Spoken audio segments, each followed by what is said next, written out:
በበረሃ ተቀምጠው የሚቀብራቸው ሲያጡ እንዲያውስ አንድ ጊዜ አንዱ ባይታዊ ታሞ ዛሬ ውሃ ማልባ መጣልኝ እንደ ውሃ ሞቅ አድርጎ የሚሰጠኝ ባገኘው ብሎ ከባቱ ተቀምጦ ሲጨነቅ ሰው የለውም። አብረውት የሚሆኑ አንበሶች ነበሩና ሂደው ውሃ በአህያ ጭኖ የሚሄደውን ሰውዬ ዞር በላንተ ብለው አህያይቱን እየነዱ አምጥተው ውሃ አሙቀው ሰጥተውታል። አንበሶች ማለት ቆፍረው ይቀብራሉ። እግዚአብሔር ላለው ሰው ሁሉ አለው። መጀመሪያ እግዚአብሔርን አንጣው፣ ከህሊናችን እንዳናሰድደው። እኛ እያንዳንዳችን አሁን ሰሞኑን የልደት ሰሞን ስለሆነ እያንዳንዳችን ህሊናችን ቤተልሔም መሆን አለበት። እሱን ካሰደድነው ግን እሱ ከነናቱ ወደ ግብፅ ከተሰደደ ሄሮድስ በሆንበት ጊዜ ሰላም ልናገኝ አንችልም። ሁልጊዜ ቤተልሔም ለመሆን ሁልጊዜ እግዚአብሔር የሚወለድብን ቤተልሔሞች መሆን አለብን።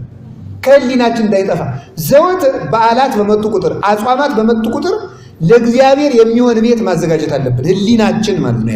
ያ ማለት ህሊናችን ነው እና ነፍስን እግዚአብሔር ሲያገኛት የሥጋ የሆነ ሁሉ ይገኛል። እና ይገርማችኋል፣ ንስሐ መግባት ጸጋን ሁሉ ነው የሚያሰጥ፣ ሀብትን ሁሉ የጠፋውን ንብረታችን ሁሉ ነው የሚያመጣ።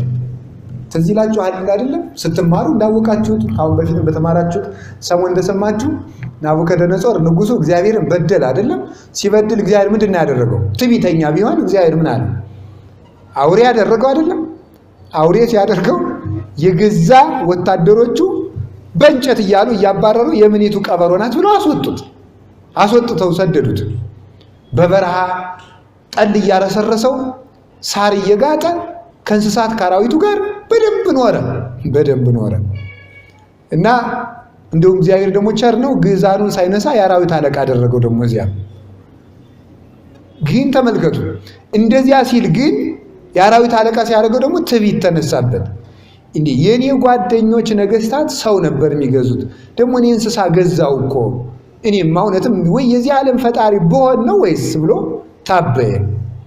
በኋላ እግዚአብሔር የውስጥ ቆዳውን በላይ ገልብጦ ትንኝ እንኳን እንድታባረረው አደረገ።